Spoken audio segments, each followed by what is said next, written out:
Narito na po tayo sa Case to Face sa Kaitan in Action. At narito po ang nagrereklamo, si Anthony. At narito din po ang inirereklamo, si Gilbert. Gilbert, Anthony, Ate Pia, Kuya Alan. Tingin ko, hindi talaga to, Kuya Boy, usapin legal eh. Usapin talaga tong one, sinong mali, but two, sino masiga sa amin eh. Kung sasabihin ko sa inyo, anong vision nyo sa sarili nyo? So, halimbawa ikaw, Anthony, where will you be 10 years from now? Ang ano ko talaga, focus ko is mahanan ko po eh. Ilan taon na yung panganay mo? 13 po. Oh, so 10 years from now, 23. Medyo regular na rin po ako sa trabaho. Ilang pong pinagmamalaki ko. Ikaw naman, Gilbert, 10 years from now, ano nakikita mo sa sarili? May goal kasi ako sa buhay ngayon, kami mag-asawa eh. Magkaroon kami ng sariling bahay. So sabihin ko sa iyo ngayon ha, kung hindi kayo magbabago, dalawa lang ang pupuntahan nyo 10 years from now. Makukulong kayo o paglalamayan kayo. Bakit? Kasi nakita ko sa inyong dalawa, ibang-iba kayo pag nakainom at hindi nakainom. Hindi ko pa kayo nakita ng lasing ng inom, pero sa inyong pagkwekwento sa bawat isa. So unang-una, Anthony, you're not a credible witness. Okay, bakit? Ang credible witness kasi is personal knowledge. Ibig sabihin, personal na alam mo. Ang problema, lahat ng kwento mo, kwento din sa'yo kasi lasing na lasing ka. Sa'yo naman, Gilbert, di ba? In the sense na credible ka sa ibang pangyayari, aminado ka yung pusok mo. Yung emosyon mo, di ba? So, kasi nga, nakalalaki siya. So, imbis na matulog ka bukas na sa barangay, umuo ka na, sinugod mo. Eh, paano halimbawa lang? Dala mo ang kutsilyo, tatakutin mo lang, nadulas ka, tumusok, patay, nasa Muntinlupa ka ngayon. Unang-una yung legal, kapag ka ikaw ay habitual na umiinom, hindi po nakakabawas sa sentensya yung pag-inom. Yan po ay nakakadagdag pa. Aggravating circumstance. Yan. Hindi ko alam exactly yung ginawa mo, but assuming, Anthony, na totoong tinulak nyo at sinuntok nyo, at the very least, physical injuries yun. Sa'yo naman, at the very least, grave threats yun, pero may Supreme Court case kasi, Kuya Boy, na inano lang yung kutsilyo tapos sinabing gusto mo nito.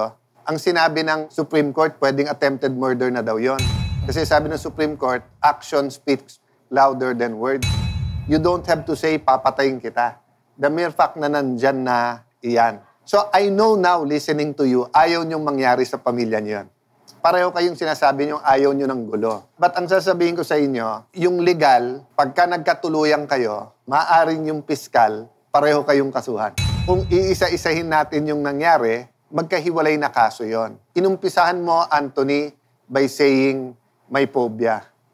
Baka regalo ng Diyos sa yung phobia para hindi na tumaulit.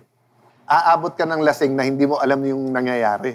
But yun nga, as far as the legal is concerned, it will depend on the testimony ng mga nakakita at yung CCTV dahil malinaw yon.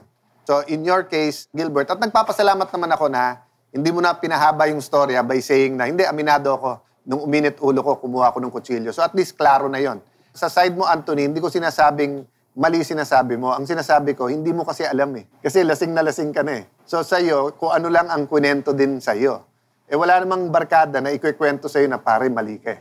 Hindi ko nakita CCTV eh. Pero kung tama yung CCTV, na ikaw yung humarang-harang doon, tapos pagkatapos tinulak nyo, sinuntok nyo pa, sasabihin ko, may phobia ka kung safe ka sa lugar na yon. Dapat talaga matakot ka sa lugar na yon. Bakit? Eh dumayo ka ng ano ka pa. But I agree, no one should feel that way. So, Kuya Boy, two sides of one coin. Gusto niyo to feel safe? Kailangan safe din sila sa inyo. Diba? So, tingin ko, kailangan nila makarinig ng konting advice ng ate. Open-minded ako para pakinggan yung side ng mga kwento nyo. Pero aaminin ko na nauubos yung pasensya ko. Gusto ko yung pag-umpugin. Ang hirap na nga ng buhay, may anak kang may cerebral palsy, sinabi mo na nga mahal mo yung pamilya mo, tapos inom kayo ng inom, makakapatay pa kayo ng bawat isa sa inyo. Ano silbi nyo sa komunidad nyo? Ano silbi nyo sa pamilya nyo?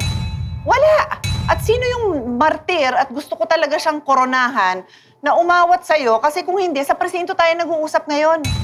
Yun ang ipasalamat nyo sa Diyos na may umawat. Kasi iba usapan natin ngayon, kung ikaw naburol ka na ngayon, wala ka na dito sa mundong to, yung pinagyayabang mong may maayos kang trabaho, baliwala sa pamilya mo, dahil namatay ka na, at ikaw, baliwala ka rin sa pamilya mo dahil nandun ka na sa kulungan. At yung mga asawa nyo kausap namin ngayon, yung ba gusto nyo? Sandali lang, ano ba meron? Bakit lahat ng galaw nyo may inom? Di ba? Napatanong ka eh. Ano ba meron, piyesta? Yan ang punot-dulo ng problemang to. Inuman! Yung irony sa pag-iikot namin ni ate sa buong Pilipinas, maraming lugar, lalo po yung mga highly urbanized, normal yung sitwasyon nyo. Pagka naging normal, akala natin okay lang. Then later on, yun ang magiging batas. Dati daw, tayo yung sumusunod sa batas. So pag sinabi ng batas, pag sobra inom, mali yun, kulong ka. Pero kung lahat ng tao ang ginagawa, hindi, piyesta naman, hindi, Pasko naman, hindi, birthday naman, naging normal, pero tama ba? Ang anak ninyo, hindi po susunod sa sinasabi nyo. Susunod sila sa ginagawa nyo. So kung makita niya na ikaw lasing na pero madali kang makalabit para uminom pa tapos matutulog ka, gagayahin nila yun. Yun ba ang gusto nyo sa inyong mga anak? Hindi. So ako tingin ko, yung pagpunta nyo dito, hindi lang makakatulong sa inyong dalawa. Pero sa kapwa nyo, na mga may sinabi, na kapwa nyo mga siga, nanonood sa atin. Kasi late night show tayo eh. Baka nga habang nanonood yung iba dito, nagiinuman pa eh. Let's go to the point sa inyong dalawa. Ikaw ba, Anthony, gusto mong tapusin natin to ngayong araw na to? Teka lang po. Hindi, sabi mo kasi gusto mo, safe ka pag pumunta sa... Never mind po ako naging siga. Ang sabi po ng biyanan ko, pag ako nalalasing, umiiyak na lang po. Oh, sabi ng biyanan mo. Opo. Hindi, ramdam ko po yan kasi minsan talagang iyakin lang po pag nalasing. Ay. Pero never mind po ako naging... Eto, tanong ko sa iyo. So, kung makita natin ng CCTV, humarang ka. Sige po, patunayan na lang po sa Hindi, CCTV. Kaya nga, Opo. pagka nang yan, Tsaka po yung sinabi niya na may nanuntok, bigyan niya po ng pangalan kung Hindi. sino po yung nanuntok. Anthony, step by step tayo. Opo, ha? sige po. Ang abogado, sa ebidensya sumusunod. Di ba? Opo. Hindi ebidensya yung sinabi-sabi. Kaya nga po. Hearsay yun eh. Possible na iyakin ka, pero possible din na may iba ka din ginagawa. Eh, wala kang proof nga, yun ang sinasabi niya. Dahil nga, inaamin mo kanina, sila lang ang nagsabi sa'yo, may tumutok sa'yo, hindi mo na alam ang nangyayari.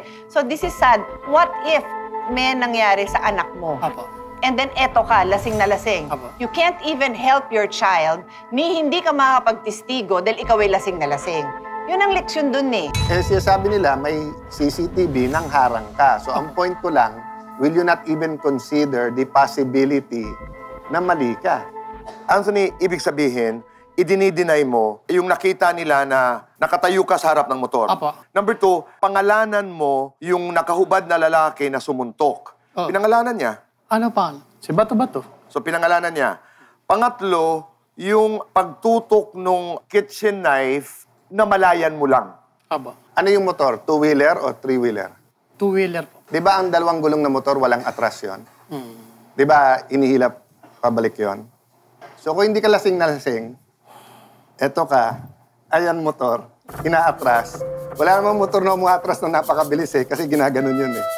So, kung hindi ka lasing at walang problema, ba't hindi ka na lang gumanon? Bakit ka tumayo sa likod ng motor? Hindi na, ganun lang po kasi. Hindi, sabi mo tinamaan ka eh. Opo. Diba? Oo, ang tatamaan ka kapag ka palusong. Opo. Kasi mabilis yung Kuya Boy, baka hindi kaya ng preno o biglang na ganon.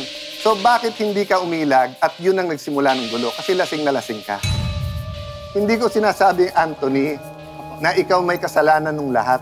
Ang sinasabi ko, kung gusto mo maayos to, kailangan mo aminin sa sarili mo na wala ka rin sa sarili mo at may-aring may ginawa ka rin masama. Ang kaibahan, kaya ako hindi ginaganon si Gilbert, inamin niya eh. Inamin niya, mali ako, kinuha ko yung kutsilyo. That's more than enough na makonvict siya. O, sabi mo, hindi humaharap. O ngayon, magkaharap kayo, anong gusto mo sabihin kay Gilbert? Aminado po, may kasalanan din talaga. Ngayon ko lang nilalaman na si Bato nga ang anan niya, di ba? Kung ngayon nalaman ko po, So, yung hindi pala ako nag-mention ng pangalan, hindi mo aaminin Hindi ko yung talaga alam, kamalian mo. pre. CCTV ang ebidensya eh. ako talagang di ko pa talaga alam nung... Kung ako yung kapitan na nakaharap nyo, ano ba gusto nyo? Magkasuhan? Kasi pareho kayong makakasuhan. O gusto nyo ba magkaayos? Kaya sa loob. Diba? Pero yun nga sinasabi ni ate, part ng magkakaayos, kailangan lagyan nyo ng limit yung pag-iinom nyo. Kaya nga tawag tama, may tama eh. Kasi tama na. Alam mo, Gilbert, kung para lang sa show, para lang sa TV, lalapit ako sa yung pagkakamayin ko kayo. Ang problema, tingin ko, kung hindi bukal sa loob nyo na magkaayos, para tong tape na pinos mo lang, pero magkakaabutan kayo sa future. So, kailangan talagang yung sincerity na hindi lang matapos to pero hindi na mauulit at may respeto kayo sa bawat isa. Ikaw ba, Anthony, kaya mong respetuhin si Kaya po. Gilbert? O ikaw, Gilbert? Willing naman po ako na magpatawaran kami. Pero para sa akin po, humingi siya din siya ng sorry dun sa taong inagrabyado niya. Kasi una sa lahat, Kuya Alan, team leader ko kasi yun eh. Hindi naman po ako yung nanuntok. Ano po hingin ko po sorry dun sa... Sabi na nga po siya, hindi po ako yung sumuntok. Oo. Hindi Ano kasi, po yung- pre, ganito kung di mo kasi siya tinulak, hindi siya susuntokin ni Bato nung tumumba siya sa motor eh. Gusto mo panoorin mo yung CCTV pag uwi natin. Pag ginawa ko po talaga nakita po, manghingi po talaga. But eto, Anthony, ang gusto kong malaman mo. Hindi depensa sa korte ang hindi ko alam ginagawa ko pag lasing ka. Siguro kung once ka lang ininom or may nilagay ako sa inumin mo, baka maging mitigating yon. Pero yung parati kang umiinom at alam mo na wala ka sa sarili mo pag umiinom, tapos sabihin mo, Judge, iyak lang ho ako ng iyak doon. Tapos may witness na iba o may CCTV, makokonvict ka. Hindi enough na you picture yung vision mo. Pag bawat tagay, gusto kong ma-picture nyo rin na nakakulong kayo. So pag inom mo, saan to palapit? Sa bagong bahay o makulong? Ikaw. Saan to mapalapit? Mapagamot ko anak ko o makulong? Takot po ako makulang.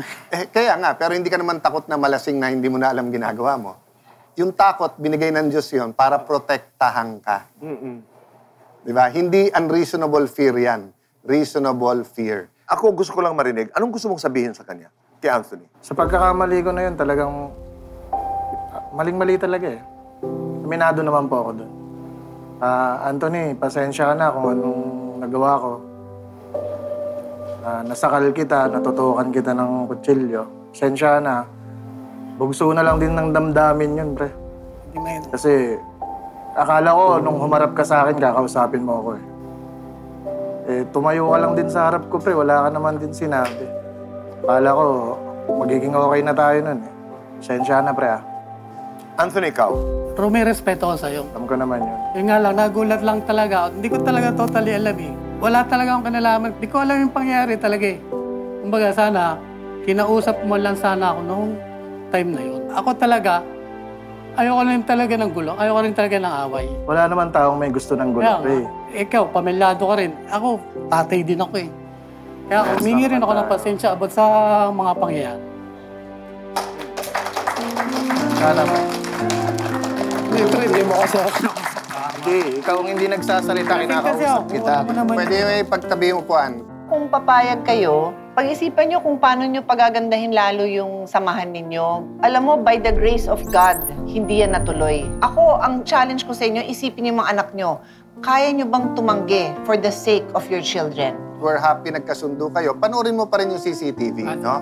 Pero sa ating mga kababayan, sana po maging example to, normal to. Pero hindi dapat ito ang normal sa Pilipino. Lalo po na sinasabi natin ang Pasko ay para sa pag-ibig. Anthony, Gilbert, maraming salamat. Nagtapos ang kwentong ito, lumalabas yung kabutihan nyo. I am looking at two good men. Sa ating pagbabalik po ay ito ang mahalagang katanungan. May karapatan ba ang mga illegitimate children sa usaping mana? Ito po ang ihihingi ng payong kapatid ni Aling Teresa kay Kuya Alan at Ate Pia sa pagbabalik po ng...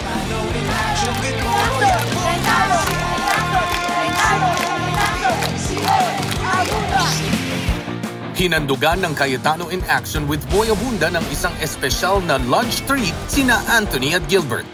Kasama na rin si Dexter para tuluyang magkabati at magbonding ang tatlo.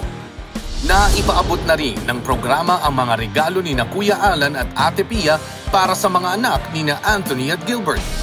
At inihahanda na rin ang medical assistance na pwedeng ibigay sa anak ni Anthony na mayroong cerebral palsy.